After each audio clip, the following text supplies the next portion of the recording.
Hi, welcome back to the Comprehensive U.S. Healthcare System course for non-U.S. IMG. My name is Yulis Haryadi. I'm internal medicine physician working here in the U.S. and this is going to be the part 2 of the course, and we're going to discuss inpatient human resources. Now, if you want to watch part 1, it's in the YouTube. I put it in the playlist. You can watch that.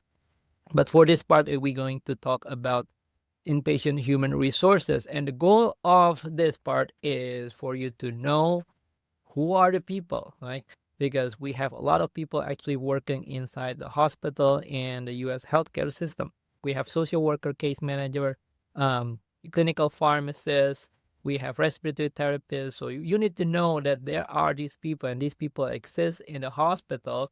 And after you know that they exist, they work there, you learn what they actually do, what are their roles and what are their responsibilities, so that you understand how they can support you in taking the best care of your patients, how you can work together to deliver care for your patients. Now, just like before, we will learn this through series of questions, and then I will provide the explanations. Now, if you would like to have a guide, there is a PDF guide of the whole U.S. healthcare system for the inpatient side, and I provide that for free. I will put that in the link description below, so you can click that, download the PDF, then the PDF will be useful for you to go alongside the course as you answer all these questions. So let's get started. So first question, if you recall, I made that made-up name Mr. Alfredo who had that chest pain. So now he's brought into the emergency room by ambulance. So it's kind of the continuation of the story of what we had in the introduction. Now, which of the following healthcare professionals is he most likely to see during his emergency room visit? Now, it's very long, so I'm not going to read one by one A, B, C, D, E choices. So what I want you to do is just press pause, think of an answer. Once you're ready, press play to go on. Okay, so the correct answer is D, a case manager, ER physician, EKG technician, and phlebotomist. So why that's the correct answer? A is the wrong answer because we have the crisis worker. B is the wrong answer again because we have crisis worker. C is the wrong answer because we have the social worker here. So that's make it the D as the correct answer. E, obviously the wrong answer because choice C, B, and A is wrong. Now, this patient unlikely need to see any crisis worker or social worker. At least in the vignette, it doesn't suggest that there is any need. Therefore, D would be the best answer. Now, I think this is the best time for us to actually discuss the difference between the case manager, social worker, and crisis worker. Sometimes it can be confusing because there is definitely an overlap between these three people. Now, I'm going to try to make it as straightforward and as simple as possible. Okay. The case manager is the one that deals with insurance, admissions, and discharge planning. That's basically what they do. Now, you're probably wondering about what do you mean by the admission. Well, because there are two types of admission. Even if the patients come into the hospital and stay overnight, it's not necessarily from the insurance standpoint that they are actually being admitted as an inpatient in the hospital. Sometimes it's just an OBS. We call it an OBS, an observation. Now, you're probably confused here, but I promise you down couple slides, not couple slides, many slides after this, you will encounter a question and I will explain to you the difference between the two. But for now, just accept it that the case manager deal with insurance. They're gonna ask, like, are you using Medicare or Medicaid, or you have commercials, what kind of insurance you have, so they can plan on the admissions and they can plan on the discharge as well. Because there are multiple discharge locations in the US. We will discuss that in the later lessons.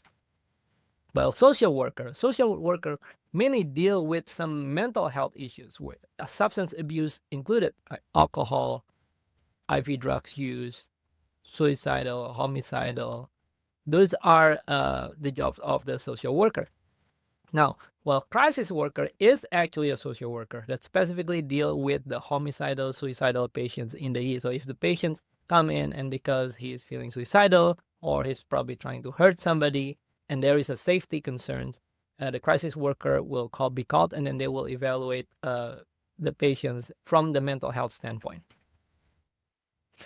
Is there any overlap? Yes, they do overlap. So, for example, both case manager, social worker, and actually the crisis worker would understand about the public benefits and resources. So, for example, somebody who is homeless and will need some public housing and application and such, the case manager understand about that. Although usually the social worker is going to be the one that execute the paperwork, etc. And if a patient would need something like a visiting nurse after the discharge to make sure they're taking the medications properly and try to avoid readmissions to the hospital, both understand about there is such thing. The case manager understand it, the social worker understand it as well. But usually in that case, it's going to be a case manager thing where they arrange some kind of home health where visiting nurse can come by and check for the patients. And both the case manager and social worker, they kind of work together. So they will talk to you about a lot of non-medicine part of the patients. Either one of them can bring up the idea of, hey, this patient is homeless or this patient needs to be discharged to this kind of facility and such. What I'm trying to say is a lot of times they will bring up to you a similar topic or issues for you to handle. And that creates the impressions as if their job desk or responsibilities or roles are interchangeable, but they're actually not.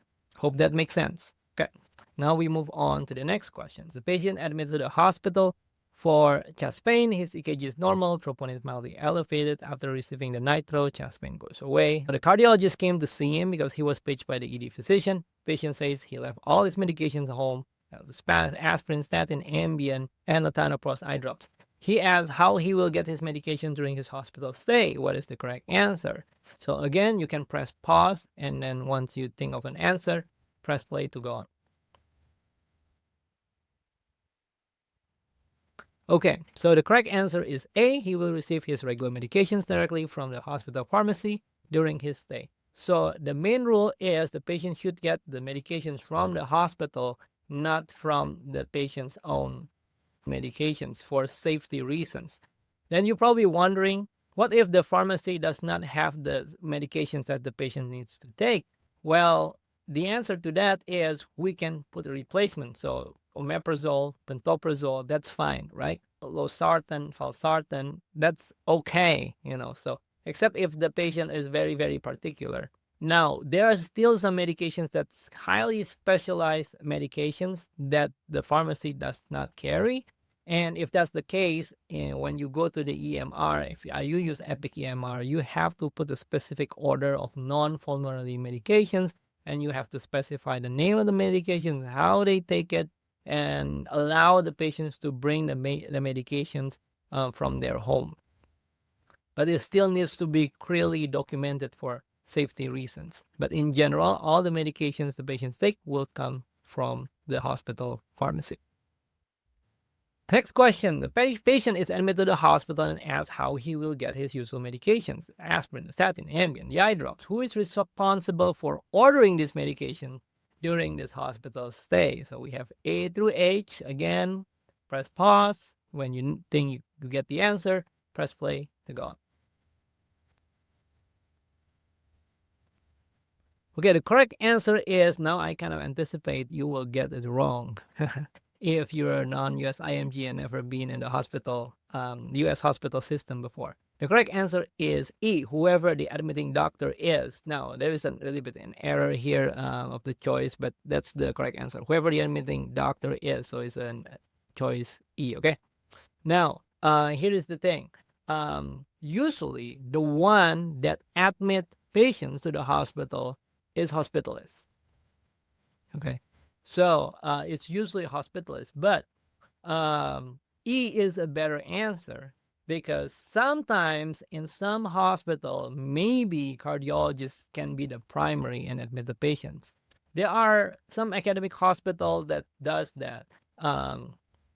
Oncologists sometimes can be primary if the patient is admitted to the oncology floor. So it really depends on each institutions. 90, maybe 99, 95 through 99% of the time, the hospitalist is going to be the one that prescribe the medications, but that is just because the hospitalist is the one that admit the patient. So that's why choice E is the best answer. Okay. So I just want to teach you here the fact that the admitters might not be the hospitalist. Sometimes the primary is just some other doctors. Okay. Now let's move on. The patient is admitted to a teaching hospital where medical residents are part of the care team. Now, if that's the case, who will the patient most likely see during the admission process? So again, press pause. When you're ready, press play to go on.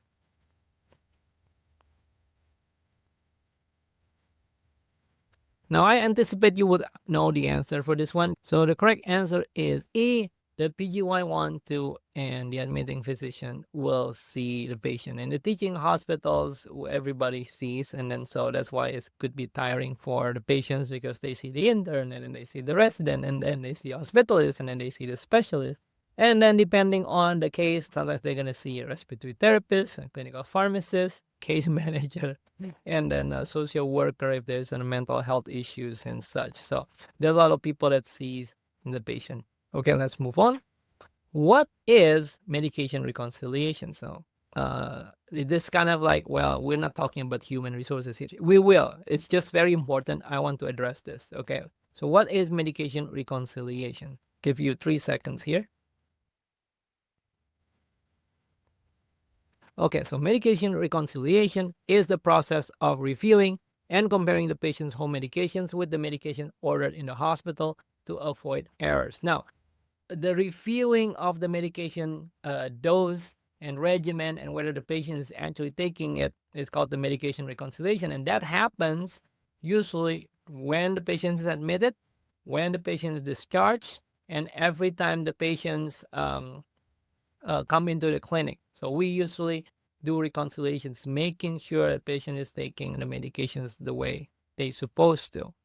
And if the patients have a visiting nurse that come into their house after the discharge, they usually do reconciliation there too. And then if there's any discrepancy, they will send a message to the primary care or whoever the designated person is. And then they need to reconcile and making sure the medications are correct.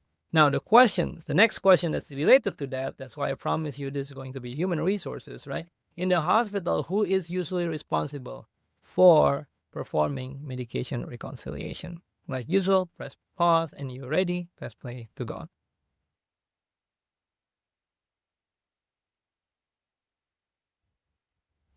So the answer here is usually different in every institution. Yes, it is different in every institution. Now, in my hospital, when I was in St. Francis, during my residency, it's usually the resident that does the reconciliations. Now, in the other institutions, if you have nobody, then usually hospitalist, the one that admit, is gonna be the one that do the reconciliation. But in my hospital in Wentworth, we have a pharmacist technician who does the medication reconciliation. So the answer is really different in every institution. You want to know when you go and jump into working on the inpatient and they admitting the patients, you want to know, hey, in this hospital, who usually does the reconciliations? Is it the residents? Do we have pharmacists or do you have someone else? So you want to know about that. The patient is admitted to teaching hospital. Who is responsible for placing the admission orders? The intern only, the intern and resident, hospitalist only, nurse, emergency department providers, the specialists or consultants. So press pause again, and then when you're ready, press play to go on. And the answer is usually the intern and the resident together. So in teaching hospital, usually the admission order is done by the intern and the resident. And then once the order are placed, the hospitalist can review the plan and can review if all order are correct. And so the nurses does not place admission orders and ED does not admit the patient. The one that admit is the admitter, whoever the admitter is, depending on the case. Now, if it's not a teaching hospital, then the hospitalist, like my hospital is not teaching hospital, we don't have residents. So when the patient's admitted, and if they admitted under hospitalist, which is me, then I'm going to be the one that is responsible to put all the orders in. Now, in the teaching hospital, who is usually responsible for writing the notes when the patient is admitted? Give you 3 seconds here. Okay, so the answer would be obviously the PGY one. Yes, the intern is going to be the one that writes the notes. Usually in the beginning, it also different in each institutions. The residents usually put some form of addendum for the notes. They put some additional impression or some sort just to make sure things are safe, especially in the start. That is in my institutions. But later on, when the interns are already really, really good, we don't need to put any addendum anymore. But I believe every institution will have different rules regarding this. But the main person who is going to write the notes is going to be the intern. Now, what if there is not a teaching hospital? Then, and that's the hospitalist, that means the hospital is going to be the one that writes the notes, obviously. What is the admission note commonly called in the U.S. healthcare system? Admission note, first day summary, initial care log, HNP, progress, intake. I'll give you 3 seconds to answer this. Right, the correct answer is HNP, history and physical. All the admission notes is usually called HNP. Just a simple thing, just need to get used to that. Okay, now we kind of already understand the admission process here. The patient seen by the ED providers. Once the evaluation is done, then the ED physician will page the admitting physicians, which usually hospitalists. Then the hospitalist will come, examine the patient, put the admission orders, reconcile the meds, depending who reconcile the meds, sometimes the hospitalist, sometimes the pharmacist. Then they will order the medications based on what's being reconciled, and they will write the HNP. Now, either the ED physician or hospitalist might make the consult call to the appropriate specialist. So this is done via pager or call or secure encrypted messaging system. Now, there is an operator call. There is a phone system inside the hospital that is very, very common. And you just have to call the operator and ask them to page. So the consultants will call you back. Or sometimes they can connect you to the specialist via cell phone right away, if that is the preferable method from that consultant. So it really depends. But yes, usually either the ED physician is going to make that consult, or the hospitalists make decisions to make that consult. Cool. Now, next question. You are admitting a patient from the emergency department, and while placing admission orders, you ensure whether to select inpatient or observation status. Who is the most appropriate person to ask help for this decision? Now, if you pay attention on the first question, then you would know the answer. Okay, so the answer here is the case manager, right? The case manager deals with insurance, admission process, and discharge planning.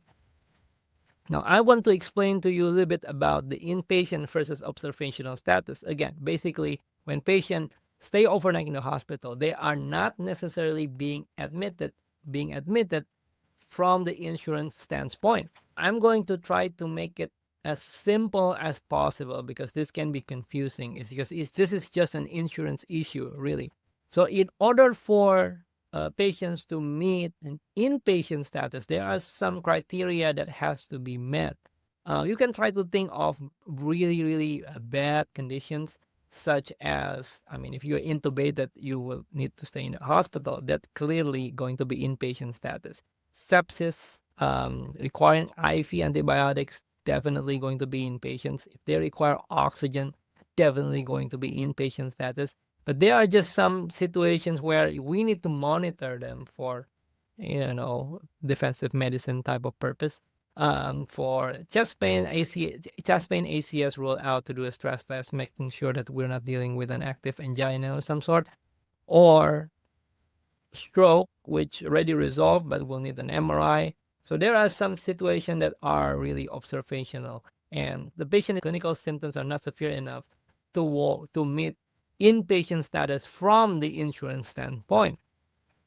The idea is this: when a patient meets inpatient status, the hospital will get better reimbursement, but not just from the hospital standpoint. The patients also will pay less out of pocket compared to observational status. And the difference is actually pretty huge. So you have to make sure that if the patients meet the inpatient status, you will need to put it as inpatient.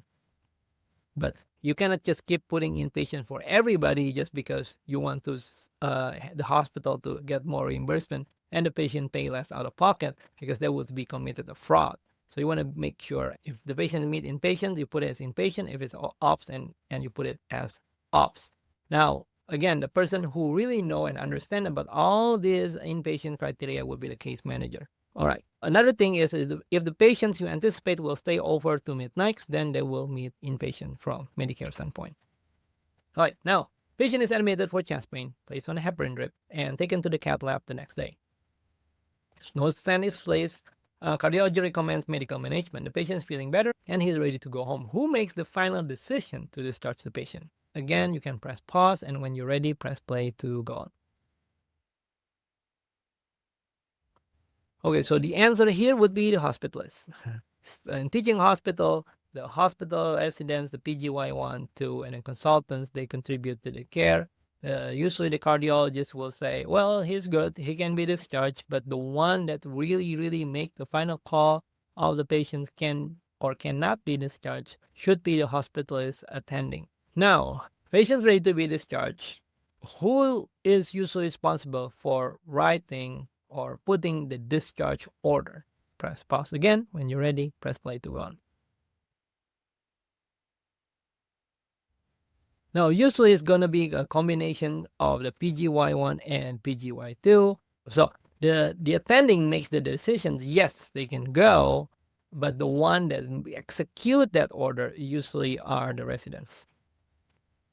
Also, the PGY1 is the one that usually write the discharge summary.